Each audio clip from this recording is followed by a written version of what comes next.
Frères et sœurs, bonjour tous. Ce matin, nous allons étudier le chapitre 15 de l'Apocalypse. Pour commencer, nous allons parler des vainqueurs qui chanteront tous le serviteur de Dieu, le cantique de Mose et le cantique de l'agneau. Ces personnes ont traversé la grande tribulation, sont sorties de la grande tribulation, ont vaincu l'ennemi, peu importe comment l'ennemi les a persécutés. Ils n'ont pas adoré l'image de la bête et juste la mort. Ainsi, ils ont traversé la grande tribulation. Certains se sont sacrifiés. Ainsi, la grande tribulation tant accomplie. Ils ressusciteront pour aller au royaume des cieux. Ainsi, ils se tiennent devant le trône de Dieu, tenant les harpes de Dieu, chantant le cantique de Mose et le cantique de l'agneau. Lisons cela. Concernant cette scène grandiose, lisons-le. Je vis, dans le ciel, un autre signe, grand et admirable. 7 anges qui tenaient les 7 derniers flots, car Dieu, par ces 7 flots, allait consommer sa fureur. Et je vis comme une mer de verre aime-le de feu, et ceux qui avaient vaincu la bête, son image, et le nom de la bête, et le nombre de son nom, debout sur la mer de verre, ayant des harpes de Dieu dans leurs mains. Et ils chantent le cantique du serviteur de Dieu, Mose et le cantique de l'agneau.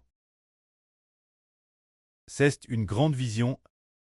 Dieu est sur le point de déverser les 7 coupes de sa fureur sur l'humanité. Mais avant de déverser les 7 coupes de fureur, tous ceux qui sont prédestinés sauvent.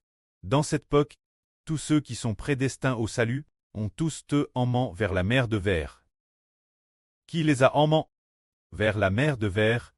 Ici ce Hervel le ministre. Il est dit ici qu'il chante le cantique du serviteur de Dieu. Mose et le cantique de l'agneau. C'est le Mose de la nouvelle alliance. Et notre prêtre l'agneau. Nomme par le précleste. Ces 2 fils dirigent une grande nation pour sortir de la grande tribulation, emmenant les 144 000 clestes, les 24 anciens, les 144 000, ainsi que la nouvelle terre, en cette époque, ceux qui traversent la grande tribulation.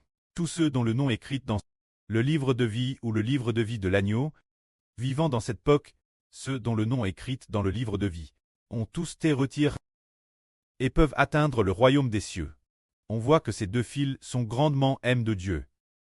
Ils ont enfin conduit le peuple de Dieu hors de la grande tribulation, au milieu de cette grandiose et immense souffrance. Ils les ont fait sortir. Alors ce groupe d'enfants, tenant les harpes de Dieu, chantant le cantique de Mose et le cantique de l'agneau. En 2019, quand le frère Ashbert a lu que les gens tenaient les harpes de Dieu et chantaient le cantique du serviteur de Dieu, Mose et le cantique de l'agneau, le frère Ashbert a dit à un ancien: l'avenir, les vainqueurs chanteront tous mon cantique. Quand frère Hébert a dit cela, les anciens de cette religion ont comment rendre visite frère Hébert, se demandant si frère Hébert avait un problème au cerveau, ou s'il était arrogant. Comment peuvent-ils chanter ton cantique? L'époque, ils ne comprenaient pas.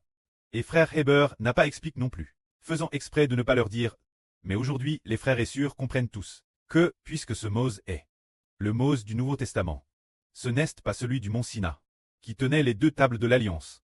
Puisque ce Mose est celui qui conduit les gens hors de la grande tribulation. Celui qui conduit les gens hors de la grande tribulation. Alors, c'est le Mose de cette époque, et non le Mose qui a conduit les gens hors d'Égypte. Le précleste utilise souvent des personnages bibliques anciens, pour que les serviteurs anciens préfigurent ceux d'aujourd'hui.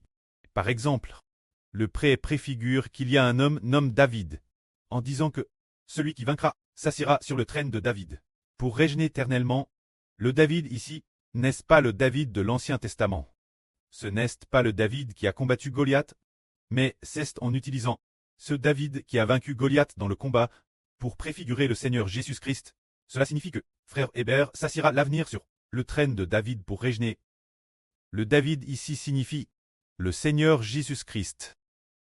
Et nous, ce groupe d'enfants, devons tous, sous la direction de frère Hébert et sous la direction de Papa le Seigneur Jésus-Christ, sortir de la grande tribulation.